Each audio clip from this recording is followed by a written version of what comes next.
Olá, seja bem-vindo a mais um episódio do Manchete Podcast. E no programa de hoje eu recebo o diretor regional do Procon do Rio de Janeiro e ex-vereador Cláudio Andrade, a quem desde já agradeço pela participação. Arnaldo, obrigado pelo carinho, pelo convite. Tenho certeza que a gente vai bater um papo bem legal. Vamos começar então falando sobre essa sua atuação no Procon. Você é o diretor regional, você atua junto aos municípios, mas os municípios também têm seus Procons municipais.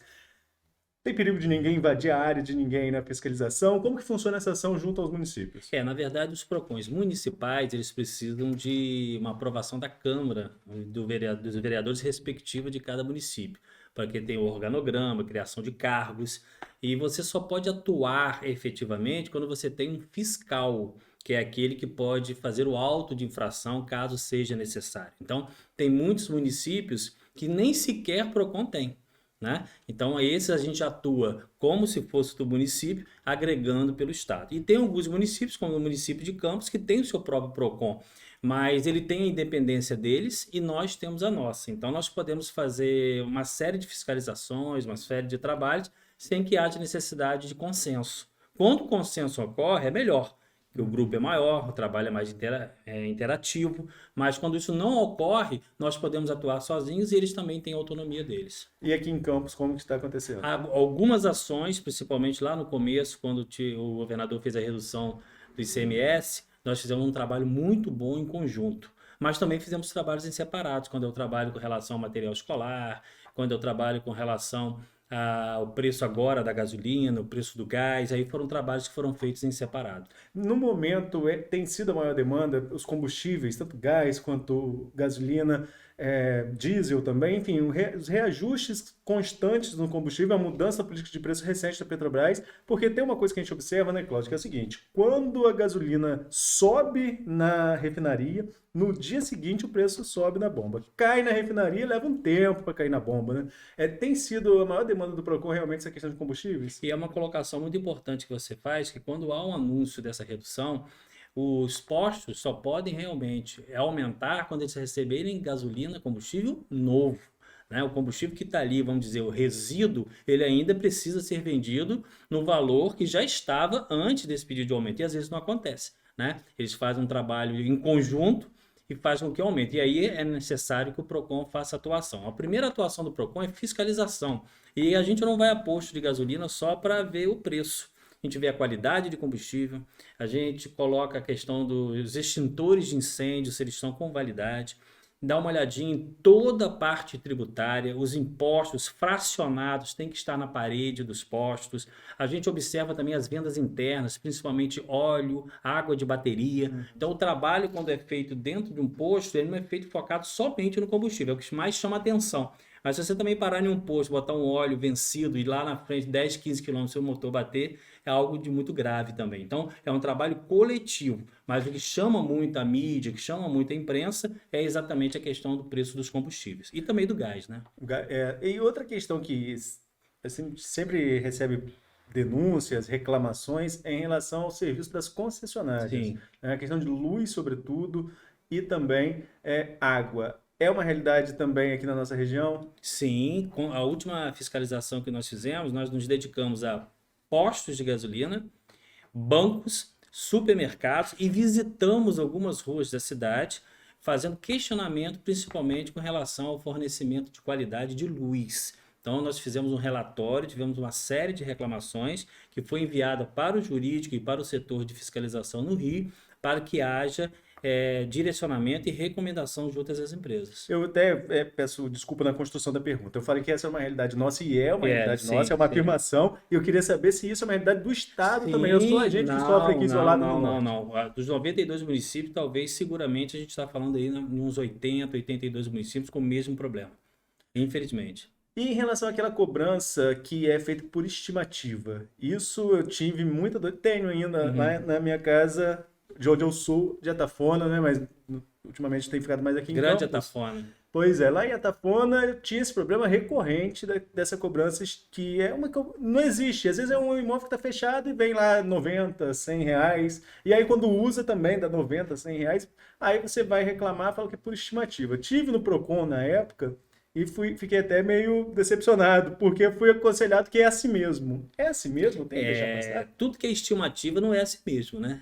Se a gente trabalhar com estimativa, a gente não está trabalhando com fonte, não está trabalhando com critério, né? E, obviamente, existe uma dificuldade grande também dessas operadoras, dessas empresas, de entrar em certos estabelecimentos quando eles estão fechados.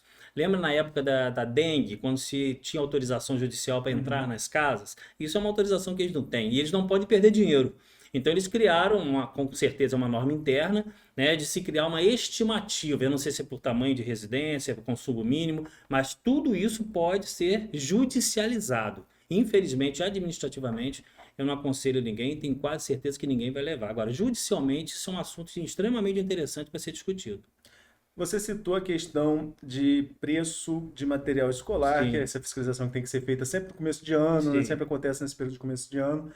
Mas nós vivemos um período muito delicado de pandemia sim. e houve também uma mudança do perfil das escolas da rede privada. Isso também fica na sua área de fiscalização ou por ser questão de educação, é um outro setor que acaba fiscalizando? Não, o que tiver relacionado à escola e seja relacionado a consumo, nós temos a competência Mensalidade. mensalidade. Sim, sim, as mensalidades. Lembro que na época da pandemia nós tivemos aí algumas reduções em valores de mensalidades que com o fim da pandemia, em tese, ainda não tinha sido declarado não, mas ainda estava na pandemia mais suave, vamos dizer assim. As escolas começaram a cobrar de novo, né? Tinha o contencioso dos pais que reclamavam que as aulas eram online, e nas aulas online não tinha um gasto muito grande das escolas que elas precisavam fazer redução. Mas todo o trabalho em cima das matrículas que sejam acima dos índices naturais previstos anualmente, o PROCON pode atuar, porque a matrícula ela envolve uma relação de consumo interna, que é a prestação de serviço do ensino. Cláudio, vamos falar um pouco sobre o seu mandato de vereador, né? Você foi Sim, vereador na legislatura sim, passada, sim. pegou ali o comecinho da pandemia enquanto vereador, aquela mudança toda, sessão online, todo mundo naquele impacto todo daquele momento. Não foi da base num governo que terminou mal avaliado nas urnas, né? O resultado das urnas mostrou muito isso. Você tentou a reeleição também e não conseguiu. Qual é a sua avaliação desse período da sua vida enquanto vereador? Qual a perspectiva que você tem? O que você avalia de positivo? O que você faria diferente? Então, eu acho que inicialmente a gente tem que lembrar que nós tivemos três pontos cruciais que talvez nenhuma outra legislatura vá ter. Primeiro, a Operação Chequinho, né? Que quando nós estávamos no Trianon e já tínhamos vereadores impossibilitados de tomarem posse. E esse rodízio ocorreu durante um bom tempo, que atrapalhou o próprio orçamento da Câmara, que atrapalhou a própria composição da legislatura. Depois nós tivemos uma crise de repasse de royalties e participações especiais, que fizeram com que um mês ou dois o governo Rafael não tinha zero participação especial. Então toda a engrenagem administrativa ficou muito mais focada na questão do lixo e na questão de algumas questões de saúde, mas um governo que, para explicar isso à população, e ela tem toda a razão, ela não quer saber quando ela vai fazer um exame e não tem, né? Então isso refletia muito na gente também. E o terceiro ponto foi entrar numa pandemia, medo do contágio ainda desconhecido, sem vacinação, e a instalação das sessões online, que foi algo diferente, foi um esforço muito feito pelo Fred Machado, que era na época. Então foram três pontos de muita dificuldade. O que eu percebi é que nós temos um contexto social muito diferente. Campos é uma cidade com vários estratos sociais fortes. Você ser o legislador, que é a competência principal do vereador, para ela, a população, nem sempre é o que interessa a ela. Não interessa a ela, não porque ela não quer uma lei eficaz, não quer uma lei importante, mas há necessidades básicas da população que elas pedem ao vereador. E, infelizmente, essa não é a competência dele. E quando você explica que as competências são outras, há um distanciamento muito grande da realidade de ser vereador e da realidade de ajudar uma população. Quando eu fazia algumas reuniões, eu até brincava e falava assim: gente, vereador não asfalta rua. Vereador é uma ponte que vai ligar essa rua esburacada ao poder. Gente, o vereador não troca lâmpada, mas o vereador pode fazer essa reivindicação. Esse trabalho didático, Arnaldo, é um trabalho muito difícil Sim. e nem sempre ele é compreendido. Então, existem eleições que são construídas durante os 4 anos, E, infelizmente, nós sabemos que tem eleições que são construídas, feitas e conquistadas no virar da chave a um mês e meio de eleição. Então, eu acho que foi um mandato muito produtivo, com 17 leis municipais aprovadas por unanimidade, a questão da vacinação obrigatória, a carteira de vacinação em dia no ato da matrícula e rematrícula das escolas públicas, nós conseguimos um aumento de 20% à época de vacinação, agora mais do que importante, né, com relação à vacina também da Covid. Nós criamos o Conselho de Combate à Corrupção, que Campos nunca teve, um conselho multiprofissional com jornalistas, procuradores, advogados. Infelizmente, nessa gestão do atual prefeito, ele ainda não foi colocado em prática. Nós criamos algumas leis de incentivo importante, prevenção e combate ao suicídio, à alergia alimentar. Então, foram várias leis que tornaram o nosso mandato com uma visibilidade muito grande. Mas nem sempre isso chegou às pontas, porque as pontas, não que ela não se interessasse com as legislaturas, mas elas tinham prioridades, às vezes até essenciais de vida, que infelizmente não são contempladas de uma hora para outra, e não dependem só de um vereador. Sim. E em relação às CPIs, né? Você esteve à frente de duas CPIs importantes, uma em relação à Previdência de Campos, o Prev Campos, e outra que foi a chamada CPI das Rosas, que investigou ali contratos da gestão Rosinha, sobretudo a questão aí de manutenção de jardinagem, né? Essa questão que aconteceu durante os 8 anos com a mesma empresa na gestão da prefeita Rosinha. O que aconteceu do relatório que você vê hoje como frutos dessa CPI? Eu acho que a CPI, o fruto dela inicial foi a nossa responsabilidade no que nós nos propomos a fazer, né? Você ser relator de uma comissão parlamentar de inquérito não é algo simples, principalmente no caso, por exemplo, da CPI do Previcampos, onde nós estávamos analisando o comprometimento ou não das futuras aposentadorias dos servidores públicos do município, né? E eu afirmo para você aqui como advogado que esse futuro está comprometido, né? Eu não sei se daqui a 5, a 10, a 15, mas tenho certeza que muitos profissionais servidores públicos terão dificuldade de se aposentar devido ao caixa do Previcampos. O que a prefeitura pode fazer agora para construir, para melhorar, para resgatar, porque aconteceram muitos empréstimos, né? E na época se entendia que esses empréstimos poderiam ser lucrativos e nós conseguimos mostrar que nem todos foram tão lucrativos assim, até porque o próprio resgate do dinheiro principal houve uma dificuldade de se realizar. Então foi uma CPI muito importante, mas a minha grande frustração com a Comissão Parlamentar de Inquérito não é nem por ela em si. O relatório foi fechado, foi apresentado, não foi contestado, né, que é importante, mas o segundo passo, que é quando a gente envia para os órgãos de fiscalização, para a Polícia Federal, Polícia Civil, Ministério Público, e não vejo aí uma mobilização nenhuma, até para mostrar que nós estávamos errados, né? Que aquele relatório era falho, que aquele relatório ainda podia ter um complemento maior, e esse complemento pode ser feito, né, pelo Ministério Público, enfim. Esse ponto que eu acho que é um ponto ruim para todas as CPIs. Ela até parece que ela é uma grande vitrine, mas quando você quer que ela tenha um objetivo final, hoje eu sou muito descrente de qualquer comissão parlamentar de inquérito, qualquer uma. Realmente, a CPI normalmente ela ganha uma visibilidade pública muito grande, é manchete de qualquer jornal, né? É relatório, apresenta relatório, mas tem um segundo passo. Que é o mais importante, né? Que é o passo quando os poderes que podem, têm a competência efetiva de julgar, de analisar, de chamar para depoimentos maiores, porque às vezes você entrevista alguém ali, como nós já entrevistamos na CPI, toda filmada, toda registrada, está lá nos anais da Câmara para quem quiser conferir, mas o delegado de polícia, o Ministério Público, eles têm uma competência maior, eles têm um lastro investigativo maior, e isso eu não vejo ter sido feito em nenhuma aqui e em nenhum outro lugar. CPI é o que nós colocamos, ela é um grande holofote inicial, né? Se você for um político que quiser captar isso de alguma outra forma, você até consegue, mas o resultado dela, positivo ou negativo, não existe. A gente não tem uma satisfação da segunda etapa. Se é um jogo, ela para no nível 1.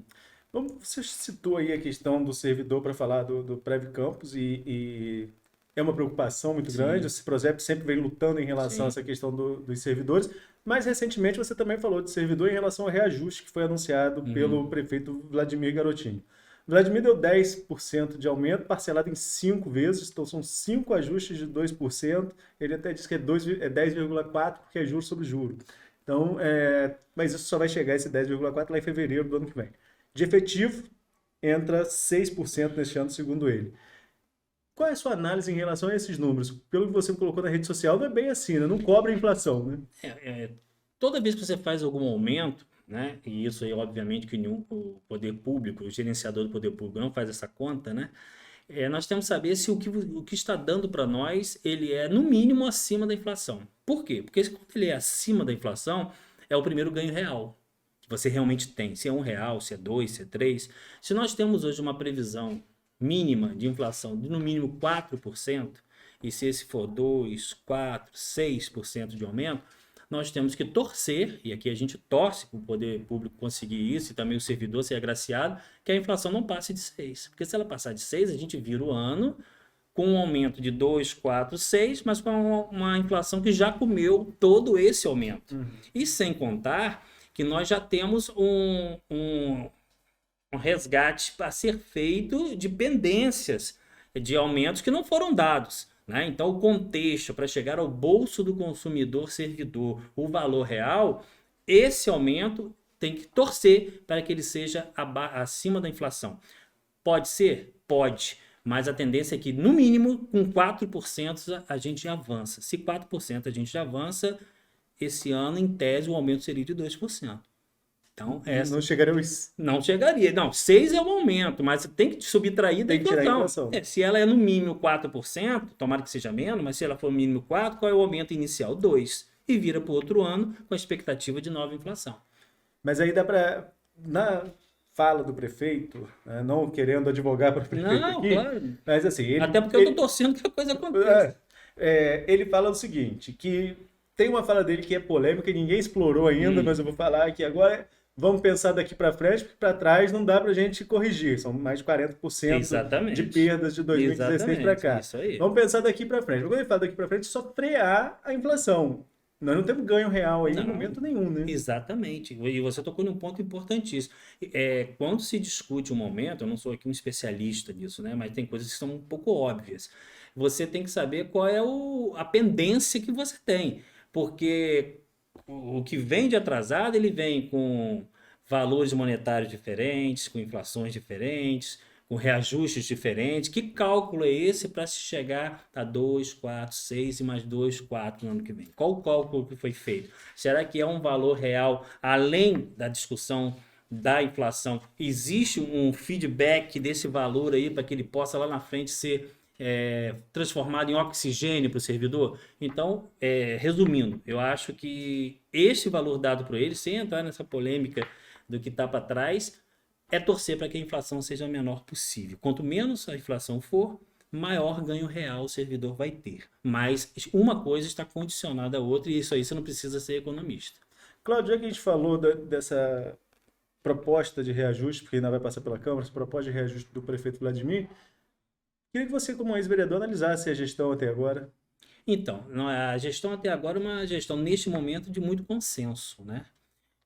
Principalmente depois que o atual presidente Marquinhos sumiu, né? Houve um trabalho político muito bem feito pelo presidente da Alerj, o Rodrigo Bacelar, junto ao prefeito de Campos, e esse ajuste político tem possibilitado que muitas coisas muitas mensagens que chegam do executivo cheguem de uma forma mais branda e equalizada. Apesar de um modus operandi que ainda não acaba. Muita coisa chega na Câmara faltando horas para que a sessão comece e aquilo ali é humanamente impossível de ser analisado, a não ser por quem mandou. Né? Quem mandou já leu aquilo ali 20 vezes. Então, muitas coisas às vezes eram tiradas de pauta por causa dessa forçação de barra. Mas eu vejo nesse momento um clima um pouco apaziguador. Né? Eu não sei agora, com essa virada de chave do segundo semestre, com as eleições municipais se aproximando, se essas coisas serão mantidas. Agora, um dos grandes fatores disso é a habilidade do governador Cláudio Castro. Né? Talvez tenha sido o primeiro governador que, mesmo em campanha, não teve essa preocupação de buscar adversários. Ele foi ajudando na medida do possível. Campos hoje só está de pé, em grande parte, pelos investimentos colocados aqui, Parque Saraiva, Restaurante Popular, HGG, recapeamentos, então uma estrutura, e é uma conquista também do prefeito, né? Assim, há uma habilidade de conseguir isso, mas isso tem que ficar muito claro, né? O governador foi importante. Em outras gestões de governadores, nós não tivemos aí esse olhar mais, vamos dizer, mais coletivo para as necessidades do município. Então, eu acho que o Cláudio foi muito feliz nisso, e a reboque dele veio as lideranças. Hoje nós temos dois grupos políticos, né? O grupo do Rodrigo Bacelar e o grupo também do atual prefeito, e lembrar que nós temos o grupo do Bacelar com o presidente da LERJ, com o presidente da Câmara, e tem o prefeito como chefe do executivo. Então eu acho que as coisas podem caminhar. Agora, tudo agora é muito focado no que se quer para o ano que vem, né? Se o grupo do Rodrigo vai ter um candidato próprio, se não vai ter. Então, o clima, como dizia Tancredo Neves, né?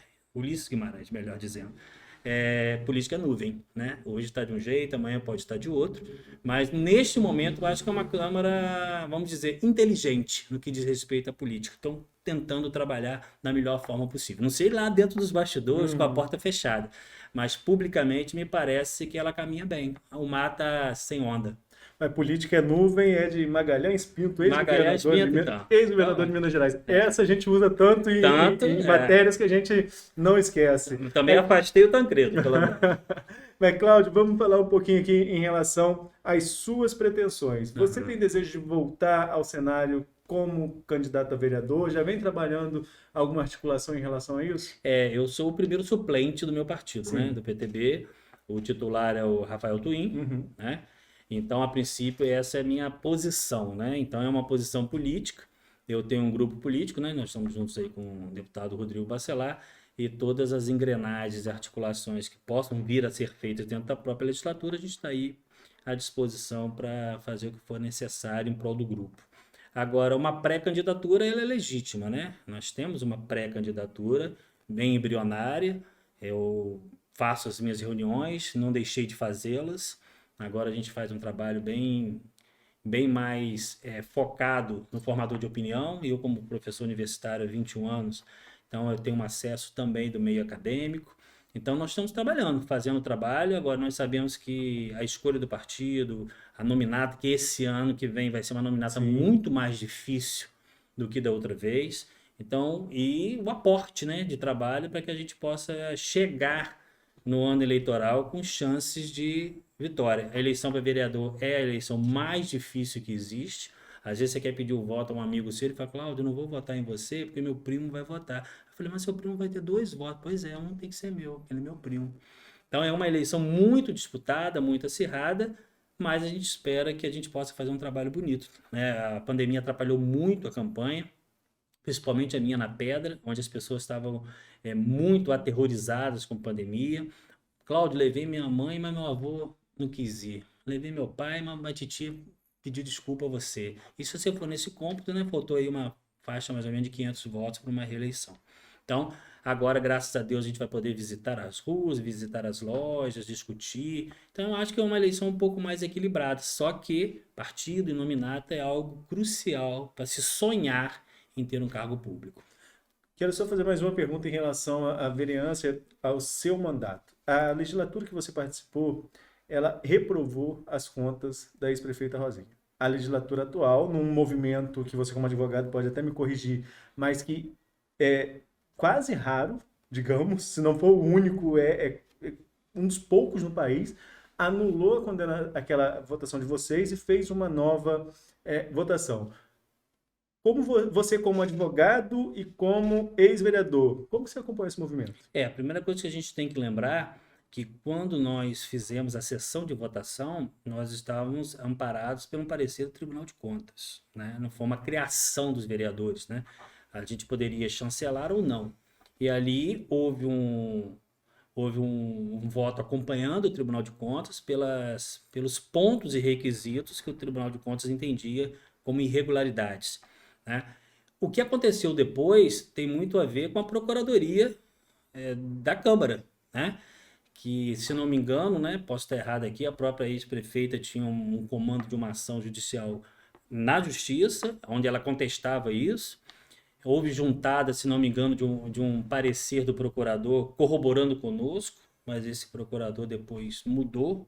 esse parecer, e o que redundou agora nessa revisão que foi feita pela Casa de Leis. Eu acho que o que ocorreu para que haja essa revisão é uma pergunta que só pode ser respondida pelo procurador técnico, aquele que analisou novamente, pela terceira vez no caso, e entendeu que nós estávamos errados e ele estava certo. Como Entendeu? advogado, você conhece outro caso?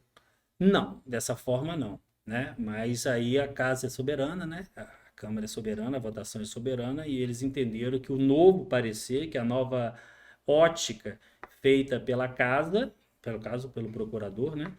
Era o mais interessante e, volto a dizer, a votação é soberana e foi revisto. E é assim que tem que ser e é assim que está acontecendo. Cláudio, nosso bate-papo agora é mais rápido aqui no Manchete Podcast, então eu queria deixar esse espaço para você, mais uma vez, falar com a população sobre a sua atuação atual junto ao PROCON no Rio de Janeiro, como te procurar, quem deve buscar a ajuda do PROCON estadual para não ter esse conflito com o municipal, deixar esse espaço mesmo para você mostrar um pouco sobre como tem sido esse serviço. O PROCON é nosso, é o PROCON estadual, não é o PROCON municipal, apesar do PROCON municipal estar hoje com funcionários excelente no que diz respeito ao contexto de trabalho fiscalizatório, mas o nosso PROCON ele tem o site, que é o procon, né, .com, do Rio de Janeiro, onde você pode utilizar os meios e os canais para fazer as reclamações de vocês. Essas reclamações são direcionadas para o jurídico, são analisadas. Se houver coerência nesse trabalho, elas são colocadas à disposição para que as empresas possam colocar também a sua posição de trabalho. E o que nós fazemos inicialmente? Nós não somos um PROCON que visa atacar, né? Que visa cobrar inicialmente. O que a gente faz com o PROCON, primeiro, é o trabalho educativo. Né? Nós vamos à empresa, vamos ao banco, vamos ao supermercado, e caso a nossa recomendação e a nossa orientação para a reformulação de alguns problemas não ocorra, a gente parte para o segundo momento. O segundo momento, aí sim, são os autos de infração, são as multas administrativas para que aquele comércio, para aquela instituição financeira, para aquela concessionária de serviço público, ela possa se adaptar e prestar um melhor serviço possível ao consumidor. Mais uma vez, queria agradecer a você pela participação e deixar o espaço aberto, deixar o convite aberto, melhor dizendo, para outras oportunidades. Queria agradecer muito a você, agradecer essa ideia maravilhosa, essa comunicação que chega a vários meios de comunicação, a várias redes sociais. Que Deus abençoe o teu trabalho e eu também estou à sua disposição na qualidade de diretor do PROCON. Muito obrigado. E a você que nos acompanhou até agora, fique ligado sempre no Manchete RJ e nos acompanhe nas redes sociais. Até a próxima!